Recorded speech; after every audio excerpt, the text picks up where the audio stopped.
So today, we will continue our discussion here in Unit 4 on the formal quantum theory. As we had said, we're beginning with kinematics, which is the basic description of states. And what we're beginning with is really just a general discussion of states, what they mean, and what they have to consist of in order for us to be able to carry out science, which needs to be both repeatable and predictable in terms of its experiments. And that will lead us then to a discussion today, generally speaking, about quantum observables and quantum states. So last time, we had put forth this definition of state from a general scientific perspective. And what we mean by this, we said, is that if we have two identical systems, and by identical I mean we already know how many particles we have, what their various masses are, and their interactions between them, so that we actually know we have two systems, identical systems. What we really are interested in is the state of these systems. How can we take two identical systems and make sure we've prepared them into the same state? So we say that these two identical systems are in exactly the same state if and only if the outcomes of all possible experiments, by which we mean measurement of observables, yield identical results. Even if, and this was a second important point for predictability, that we'll get these identical results, even if the experiments include equal time delays before the measurements. It has to be the same time delay, of course, in the two systems, otherwise we can't guarantee we would get the same results. And if we can do that and guarantee the outcome of all experiments even after equal time delays, then we know we've satisfied a condition known as determinism, where knowledge of the state of the system tells us what the system will be doing, what the outcome of our experiments will be in the future. Now, this definition really wasn't a self-contained definition. It's invoking all of these other concepts. So the best way, I think, to get across those concepts is to think them through in the case of classical physics, so we can draw a contrast and determine then really what we have to change in light of this new information that came to us through our experiments and we now have embodied in this very powerful de Broglie hypothesis. Now, when we think through these concepts in classical mechanics, first we can ask, what are the observables in a classical system? And you will recall that the basic perspective in a classical system is that we treat it as a collection of a huge number of point particles.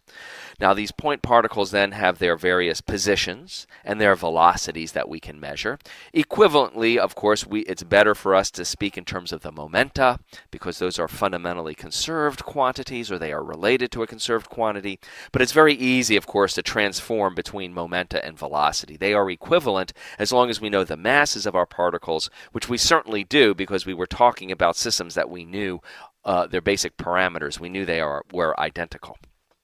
Now, in addition to the positions and velocities of the point particles, there are other things that we can go out and observe. There are things like the angular momenta of a given particle. There's also the total energy, or more properly speaking, we should be thinking in terms of the Hamiltonian of the system. And you'll notice as I write down my Hamiltonian, I have my kinetic energy and my potential energy. But you will notice as I write this down, I'm assuming I already know the potential function that describes the interactions among these particles, because after all, we must know that we have the same potential function interactions in order to have known that we were talking about identical systems. So actually, we see we really have two classes of operators here. The second class are actually expressed in terms of the first class. The next thing that we should consider is the issue of what measurement then would mean, now that we know what the observables are. Now, measurement is something in classical physics we hardly give any thought to at all, because it's really just such an intuitive notion. When we want to measure an observable in classical physics, that means, for example, just go out and find its value, such as go and find where particle n is. What is its x position at a given time t?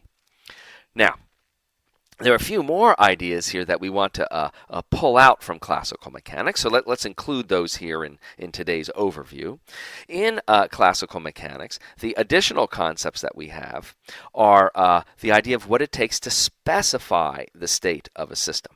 Now, directly from the definition to specify the state of the system, we would have to actually write down basically the results of all possible experiments, but that's a very unwieldy way to specify the state of a system. What we really are interested in is what constitutes the minimal specification of a system. The most economical way to do that of the state of a system. Now, for a minimal specification of the state in classical physics, I think I've already hinted pretty strongly what that minimal specification would be.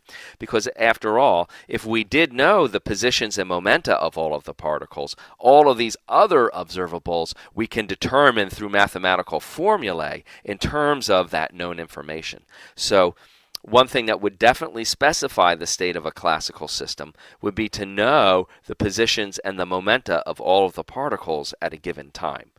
Is this a minimal specification?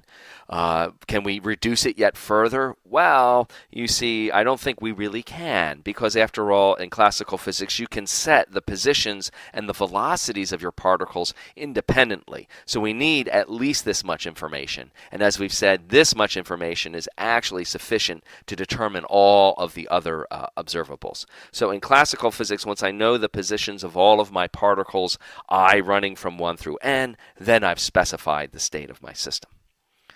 The final concept for us to consider really surrounds this idea of determinism.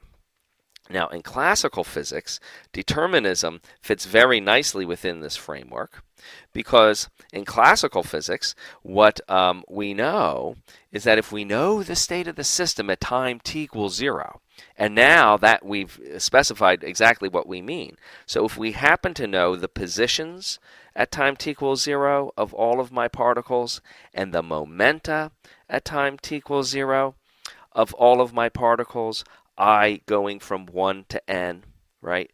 Famously in classical physics, that is what we need actually through Newton's laws to predict the final state of the system at some time t later. This comes about because Newton's equations give us one equation for each particle, and that's a second order differential equation, and so it requires two initial conditions, and we have two initial conditions here.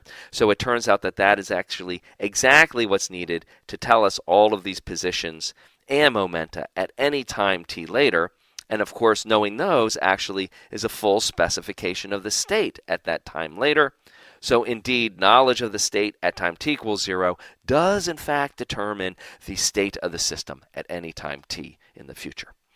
So the task before us now really is to rethink all of this basic picture in lieu of this new experimental quantum information to decide what this view looks like in quantum mechanics. And that's where we really begin the new material for today's lecture.